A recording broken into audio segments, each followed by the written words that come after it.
इस न्यूज के प्रायोजक हैं Balaji academy PSC coaching centre, पड़ाव चौक, मुंगेली।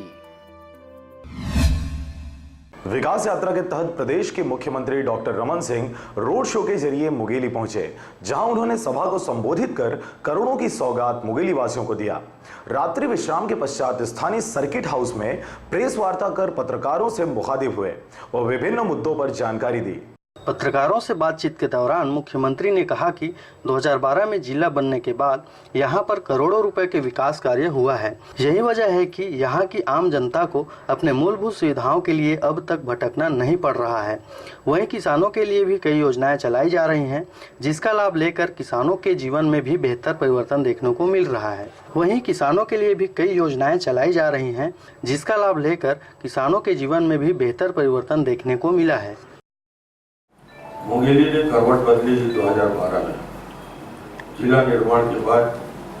जो मुंगेली पूरे छत्तीसगढ़ में अच्छे 1826 से तहसील का निर्माण होने के बाद एक विकसित क्षेत्र था, मगर जिला नहीं बना। 12 के बाद यहाँ का इंफ्रास्ट्रक्चर में जो परिवर्तन हुआ है चारों तरफ, मैं किसी एक सड़क को गिराने की जरूरत नहीं समझता। आप तो रोज उस सड़क से यात्रा करते हैं। एक मजबूत इंफ्रास्ट्रक्चर, आंतरिक सड़क, बाहरी सड़क। तो 2003 में क्या था छत्तीसगढ़ या मुंगेली, 2018 में क्या है छत्तीसगढ़ और मुंगेली। व्यापक परिवर्तन, 60-65 साल कांग्रेस का शासन बनाम ये दौर में कैसे अभूतपूर्व परिवर्तन देखने को मिल रहा है, ये स्पष्ट है, साफ है और विकास कितना है।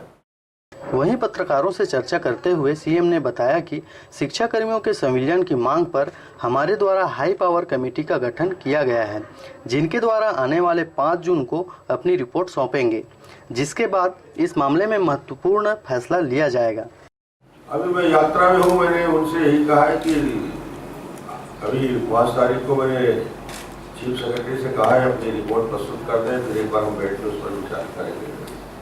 इसलिए तो लंबी कोई एक दिन का काम नहीं है, स्थायी कोई विषय है, समाधान चीफ सेक्रेटरी निकालेंगे, उसका निराकरण। कांग्रेसियों पर तंज कसते हुए डॉक्टर रमन ने कहा कि हमने 15 वर्षों में जो कार्य किए हैं वह कार्य 65 वर्षों में कांग्रेस की सरकार नहीं कर पाई थी, और यही वजह है कि जो कार्यक्रम हम करते हैं उसी को देख कांग्रेसी भी करते हैं। और मैं तुलनात्मक अध्ययन करता हूँ, जो विकास ढूंढने निकले हैं उनके लिए विकास यात्रा और ज़्यादा महत्वपूर्ण हो गया है, क्योंकि उनके 60-65 साल काल में गरीब की क्या स्थिति थी, उस गरीब के घर में जाके पूछें तो उनको अपने आप उसका जवाब मिल जाएगा। सरकार की 15-20 योजनाएं जिससे उसके जीवन में परिवर्तन आया है, वो अपने आप में ये महसूस करता है। तेंदुपत्ता तोड़ने वाले वनवासियों को 700 करोड़ का बोनस का वितरण, उनके लिए आवास की योजना, चरण पादुका की योजना, साड़ी की योजना, बीमा की योजना, हर व्यक्ति को 5-7 अतिरिक्त योजनाओं का कवरेज मिला है। और एजुकेशन, गर्ल्स एजुकेशन करीब फ्री है ग्रेजुएशन तक। मुख्यमंत्री की प्रेस वार्ता के दौरान विधानसभा अध्यक्ष गौरी शंकर अग्रवाल, क्षेत्रीय विधायक खाद्य मंत्री पुन्नूलाल मोहले, संसदीय सचिव तोखनलाल साहू, गृह निर्माण मंडल के अध्यक्ष भूपेंद्र सवन्नी, जिले के कलेक्टर डोमन सिंह, एसपी पारुल माथुर सहित भाजपा कार्यकर्ता व मीडिया साथी मौजूद रहे। मुंगेली से विनय राज बांधड़े के साथ ब्यूरो रिपोर्ट RJ रमझाझर।